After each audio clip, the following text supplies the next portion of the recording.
We're standing on the edge of a new chapter.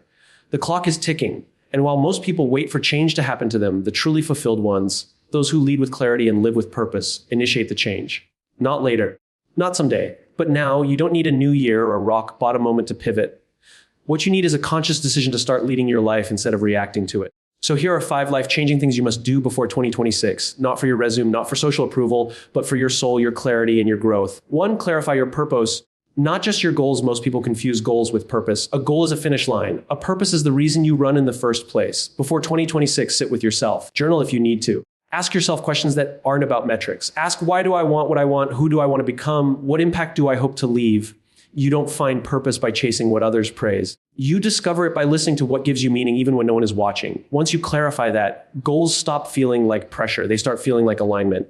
2, audit your circle and upgrade it. You become the average of the conversations you're surrounded by. If your circle normalizes mediocrity, excuses, or ego-driven living, you will absorb that by default. Before 2026, take inventory. Who challenges your thinking? Who supports your values? Who holds you accountable not just to your results, but to your integrity? Cut the noise. Curate your proximity. Your future will thank you. 3, master the skill of emotional discipline. Emotional discipline is not suppression. It's not pretending everything is fine. It's awareness, ownership, and intentional response. We live in a world where reacting fast is seen as strength, but true leadership lies in the pause, in the reflection, in the ability to feel a surge of emotion and still choose a response that honors your values. Start practicing this now. Before 2026, make it second nature, because your life will be shaped not by what happens to you, but by how you respond to it. 4, build a system, not just a dream. Dreams without systems are emotional highs that fade fast. Wanting to be healthier, wealthier, wiser, it's a great start. But what's your system for getting there? Before 2026, stop relying on motivation. Motivation is inconsistent, systems are reliable. Build routines that remove decision fatigue. Design your days in a way that success becomes your default setting, not a heroic act of willpower. It's not about working harder. It's about thinking smarter. Systematize your goals so they stop being dreams and start becoming inevitabilities. 5, teach what you've learned. You grow faster when you give. We live in an age where knowledge is hoarded, branded, and monetized. But true leadership is about generosity. Whatever you've learned, no matter how incomplete, share it with a friend, with a mentee, with your younger self through writing, videos, or conversations. Teaching clarifies your own thinking. It also multiplies impact. Don't wait until you feel like an expert. If it changed your life, it's worth sharing. So before 2026, make it a habit to give away what helped you grow. Not to prove anything, but to pass the torch. Change is not a date. It's a decision. 2026 doesn't care who you hope to become. It will reflect who you chose to become. These 5 actions aren't a checklist. They're a compass. They'll move you from confusion to clarity, from reaction to intention. Lead your life. Don't wait for the world to do it for you. 5 keynotes of the speech clarify your purpose to anchor your goals and meaning, not just metrics. Audit your inner circle to align with people who challenge and support your growth. Develop emotional discipline to respond intentionally, not impulsively. Create systems that make success sustainable and repeatable. Share your knowledge to deepen your own growth and multiply your impact. Most people go through life chasing goals, big goals, small goals, short-term, long-term, personal, professional. We're taught early on that setting goals is the key to success. And to some degree, that's true. But what if I told you that goals alone are not enough? That in fact, you could spend your entire life checking off goal after goal and still feel unfulfilled. That's the trap many people fall into. They become so obsessed with the destination, they never stop to question why they're on the journey in the first place. That's why clarifying your purpose, your why, is absolutely essential before 2026. Because without purpose, goals are just tasks. With purpose, they become milestones on a much deeper, more meaningful path. When you don't know your purpose, you begin to chase things for the wrong reasons. You set goals because someone else told you they're important. You pursue careers, lifestyles, or accolades because they look impressive from the outside. But the moment you achieve them, the satisfaction is temporary. You're already on to the next thing, constantly hungry for more, but never truly nourished. Purpose flips that script. Purpose brings depth to your direction. It brings intentionality to your ambition. It's not about slowing down. It's about moving with clarity. Purpose isn't something you randomly discover in a single moment. It's something you cultivate through reflection. It begins with paying attention to what energizes you, what frustrates you, what keeps you up at night. Not with anxiety, but with curiosity. Purpose lives at the intersection of what you love, what you're good at, and what serves others in a meaningful way. When you clarify your purpose, your goals become aligned with who you are, not just what the world expects of you. That alignment is what creates real momentum, not just movement. Too many people define their lives by what they want to achieve without questioning why those achievements matter to them. Ask yourself, if I stripped away the titles, the money, the recognition, what would still matter to me? What am I doing when I feel most alive? These questions aren't about surface level interests. They're about core values, about uncovering what you stand for, even when no one is watching. Purpose is quiet like that. It doesn't always shout. But once you hear it, you can't unhear it. And this isn't just philosophical, it's practical. When you know your purpose, decision-making becomes easier. You stop second-guessing yourself all the time. You know what to say yes to and what to walk away from. You stop chasing every opportunity that comes your way, and instead, you choose the ones that resonate with your deeper mission. That level of clarity saves you years of wasted energy. It doesn't mean you'll never face doubt, but it does mean you'll face it with direction. Purpose also fuels resilience. When challenges come, and they always do, it's your purpose that keeps you grounded. A goal might get you started, but only purpose will keep you going when things get hard. When setbacks happen, people without purpose often quit or pivot randomly.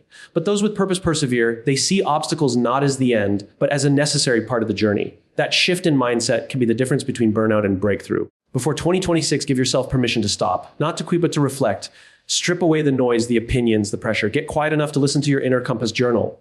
Take long walks without distractions. Have conversations that go beneath the surface. Look back at your life. When did you feel the most connected to what you were doing? What were you proud of that had nothing to do with success in the eyes of others? The answers are already within you. You just have to make space to hear them. Once you start to clarify your purpose even a little, you'll begin to feel a shift.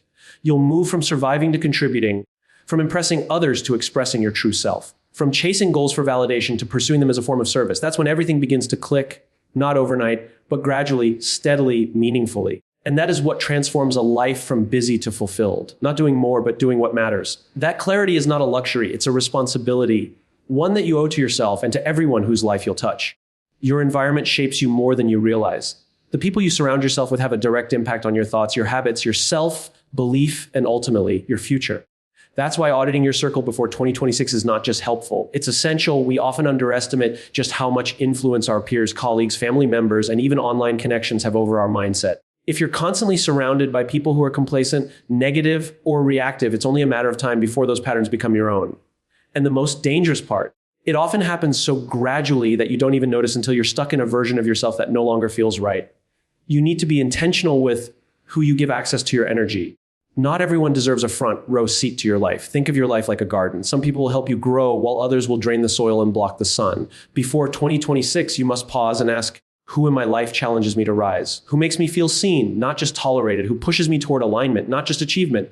It's not about cutting people off to feel superior. It's about choosing relationships that encourage your highest potential, not your comfort zone.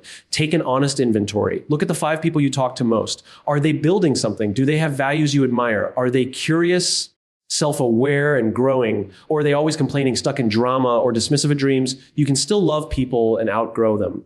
You can still be kind without keeping yourself small to make others comfortable. There's a subtle but important difference between loyalty and self-sabotage. You owe it to yourself to surround yourself with people who speak life into you, not just out of habit or history, but out of shared values and vision. And it's not just about removing toxic influences. It's about intentionally inviting better ones in. Seek out mentors, even if they don't know they're your mentors. Listen to people who think deeper than you. Spend time with individuals who don't just inspire you, but challenge you. The best people to have around you aren't the ones who agree with you all the time. They're the ones who care enough to tell you when you're off track and who also remind you of your worth when you forget it. That kind of support is rare and it's worth searching for. We also need to remember that connection isn't just about proximity. You might have people physically close to you who are emotionally distant, or people far away who profoundly impact your mindset. In the digital age, you can curate your influences through what you watch, read, and listen to. If you're consistently feeding your mind with negative news, superficial content, or comparison-driven social media, that becomes your internal atmosphere. Start being just as selective with your digital circle as you are with your physical one. What you consume daily becomes your perspective, and your perspective becomes your choices. Your environment isn't passive. It's constantly shaping your inner world. That's why this audit isn't a one-time task. It's an ongoing discipline. Every few months, check in with yourself. Do your relationships still feel aligned with the person you're becoming? Do you feel energized after spending time with certain people, or drained? Are your conversations pulling you forward or anchoring you in fear? These aren't judgmental questions, they're clarifying ones. Growth creates friction. And that friction sometimes reveals that certain relationships were only meant for a particular season, not your full journey. This process can feel uncomfortable. There's guilt, there's fear of loss, and there's resistance. But clarity always requires courage. You can't expand into your full potential while staying stuck in circles that celebrate the old version of you. The moment you begin to elevate your environment, you give yourself permission to evolve without apology. That's the beginning of real change, not flashy, not loud, but foundational. It's not about having more people around you. It's about having the right people, So as you approach 2026, ask yourself if your circle is truly helping you grow. And if not, begin the slow intentional work of shifting it. You don't need to announce it or create drama. Just start spending more time with people who live the way you aspire to. People who challenge your comfort but protect your heart. People who are obsessed with learning, with purpose, and with rising, not just in status, but in depth. Because when your circle levels up, your life inevitably follows. And that's not just strategy, it's transformation. Emotional discipline is one of the most underrated skills in life, yet it's the one that influences everything from how you handle conflict, to how you build relationships, to how you make decisions when the pressure is high. And unlike intelligence or talent, emotional discipline isn't something you're born with, it's something you train. If you want to transform your life before 2026, you must learn to manage your emotions, not be managed by them. Because how you feel is real, but it's not always right. And your ability to recognize that difference will determine the quality of your life. We live in a world where speed is everything. We react quickly. We comment impulsively. We reply to messages the moment they come in. We hear something we don't like, and our first instinct is to defend, attack, or withdraw. But the truth is, real power is in the pause. Emotional discipline is not about suppressing what you feel or pretending to be okay when you're not. It's about noticing the feeling, understanding its source, and then choosing your response based on who you want to be, not just how you feel in the moment. That pause is where wisdom lives. That pause is where growth happens. Most people are driven by their emotions without even realizing it. They blame circumstances, other people, or bad luck for their reactions. But the truth is, emotional reactions are often habitual. Someone criticizes you and you immediately feel defensive. Something goes wrong and your first instinct is panic. Someone disappoints you and you shut down. These are emotional habits, not fixed traits, and habits can be changed. But first, you have to take ownership. You have to admit that no one controls your response but you. That's where emotional discipline begins. Start by becoming more aware. When you feel triggered, ask yourself, what am I really reacting to? Is it the situation? Or is it an old wound that's being poked? Is it fear of judgment, fear of failure, or fear of not being enough? Most strong emotional reactions are not about the present moment. They're echoes of the past. They're unresolved stories you've carried for years. Emotional discipline doesn't mean denying those stories. It means separating them from what's actually happening so you can respond with clarity instead of confusion. Another part of emotional discipline is learning how to sit with discomfort. Not every feeling needs to be solved immediately. Sometimes you need to allow the emotion to rise, acknowledge it, and let it pass without acting on it. This is difficult, especially when the emotion is strong: anger, jealousy, fear, shame. But you are not your feelings. You are the observer of those feelings. And the more you practice observing without reacting, the more emotionally intelligent you become. You begin to realize that your emotions are data, not direction. They're messages to pay attention to, not commands to obey. In relationships, emotional discipline changes everything. Imagine being able to have a disagreement without escalating it into an argument. Imagine being able to listen to criticism without taking it as a personal attack. Imagine being able to admit when you're wrong without shame, or express your boundaries without guilt. That's the power of emotional discipline. It creates space for connection, growth, and mutual respect. It helps you lead with curiosity instead of ego. And when you lead with curiosity, even conflict becomes an opportunity to understand more deeply, not just about others, but about yourself. This doesn't mean you won't slip. Emotional discipline is a practice, not a finish line. There will be moments you react without thinking. That's okay. The key is to notice it, reflect on it, and make a different choice next time. Over time, your default settings begin to change. You become less reactive and more responsive. You stop letting your emotions run the show and start letting your values lead the way. That shift alone can change the course of your relationships, your leadership, and your inner peace. If you want to lead a life of meaning and intention before 2026, emotional discipline must become a daily focus. It's the foundation for self-respect. It's what helps you stay grounded when life gets chaotic.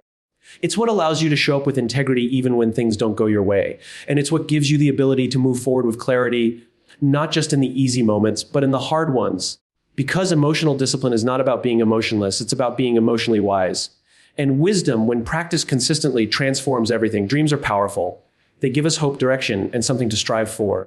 But dreams without systems are like houses built on sand. They may look impressive for a moment, but they collapse when life gets difficult. Too many people wait for motivation to strike or for the perfect moment to begin chasing their goals. They confuse intention with execution. The truth is, motivation is fleeting and discipline alone is exhausting. What actually sustains long-term progress is structure.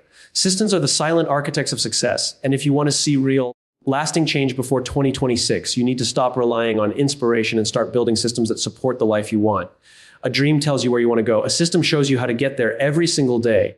The problem is that most people focus entirely on the result. They want to write a book, lose weight, start a business, or build better relationships. But instead of focusing on the small daily actions that will get them there, they obsess over outcomes. They measure progress by how far they are from the goal, not by how consistently they're showing up. That's why they burn out or give up. Because chasing a dream without a system is like trying to drive across the country with no map, no gas stops, and no maintenance plan. It's exciting at first, but it's not sustainable. Systems are about creating repeatable processes that reduce decision fatigue and increase consistency. They don't need to be complex. In fact, the best systems are simple. They're habits layered over time. If your dream is to become healthier, your system might be prepping your meals every Sunday, scheduling workouts into your calendar, and removing junk food from your home. If your dream is to be a writer, your system might be setting aside 1 hour every morning to write, even if what you write isn't perfect. The goal of the system isn't perfection, it's momentum. When you have a system, progress becomes automatic, not occasional. One of the biggest lies people believe is that success comes from massive action. But in reality, success often comes from small, repeated actions done consistently over time. Systems create structure around those actions. They turn effort into rhythm. They give you something to rely on when motivation disappears, which inevitably will. Discipline can push you through for a while, but without a system, you'll eventually revert to old patterns because you're relying on willpower instead of structure. A system, once established, becomes part of your identity. It's not something you have to fight for every day. It becomes who you are. Creating a system also gives you clarity. It turns vague goals into tangible steps. Want to be more financially secure? Your system might include automatic savings, a weekly budget review, and a habit of learning something new about money each week. These are not exciting things. They're not glamorous, but they work. And they work because they remove the emotional ups and downs from your decision making. You're not asking yourself every day if you feel like doing something. The system is already in place. You just follow it. It's important to regularly evaluate your systems. Not all systems are effective, and not all of them will work forever. Life changes, circumstances shift, but having a system means you're always tracking how things are working and adjusting as needed. It makes you proactive rather than reactive. Without a system, you rely on luck and mood. With a system, you become intentional and strategic. And intentional people don't hope things work out. They create conditions where success becomes the default. Another benefit of systems is that they reduce emotional volatility. When you're working within a system, you're not constantly overwhelmed by how far you still have to go. You're focused on the next step, the next action, the next routine. That builds confidence, it builds identity. You begin to see yourself not just as someone chasing a dream, but as someone who embodies the process that leads to it. That identity shift is powerful because the person who consistently lives in the system is the one who eventually lives in the dream. Before 2026, shift your focus from outcomes to frameworks. Create routines that are aligned with your purpose and your priorities. Design days that pull you forward instead of waiting for external circumstances to give you permission. Remove as many decision points as possible from your life and replace them with habits and schedules that support your goals. You don't need more inspiration, you need better architecture. That's what systems are. Quiet, steady behind the scenes frameworks that make greatness possible, not by accident, but by design. Teaching what you've learned is one of the most powerful and transformative actions you can take, not just for others, but for yourself. Most people assume you need to be an expert or have a platform to teach something valuable. But the truth is, some of the most profound lessons you'll ever share come not from mastery, but from honesty. When you reflect on the experiences that shaped you, the breakthroughs, the failures, the decisions that shifted your mindset, you begin to realize that what you've learned has value far beyond your own story. Teaching is not about showing off what you know. It's about offering others a shortcut to clarity so they don't have to stumble through the same darkness alone. Before 2026, commit to sharing the knowledge and wisdom you've collected so far. It doesn't have to be polished or perfect. In fact, the best teaching comes from a place of humility. When you share what you've learned, you help someone else feel seen, understood, and less alone in their own struggle. You also deepen your own understanding in the process. Explaining a concept to someone else forces you to clarify it in your own mind. It turns abstract insight into usable wisdom. What you once considered a personal experience becomes a universal tool. Many people underestimate the power of their voice because they're comparing it to those who've been teaching or leading for years. But leadership isn't about authority, it's about service. If something changed your life, shifted your mindset, or helped you move forward, you have something worth passing on. The moment you decide to teach, you step into a new kind of responsibility. You start to live with more integrity because you know your actions speak louder than your words. Teaching isn't just about communication, it's about embodiment. You become the example, not just the explanation. Sharing what you've learned doesn't require a classroom or a stage. It happens in everyday conversations, in mentoring a younger colleague, in guiding a friend through something you've already faced, in creating a piece of writing, a video, or even a quiet moment of truth telling. Every interaction holds the potential to plant a seed in someone else's journey.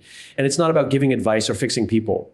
It's about offering your experience as a mirror so others can better understand their own. When you teach from experience, you don't pretend to have all the answers. You simply offer your story with honesty. You say, here's what I went through. Here's what I learned. Maybe it'll help you too. That kind of teaching builds trust. It removes the pressure to be perfect and replaces it with the freedom to be real. And people don't connect to perfection. They connect to vulnerability. They connect to your willingness to be human, to show the path you've walked, even if it wasn't straight. Teaching also transforms your relationship with failure. When you teach what didn't work, when you share the mistakes you've made and how they shaped you, you release the shame and give those moments purpose. Suddenly, your setbacks aren't just painful memories.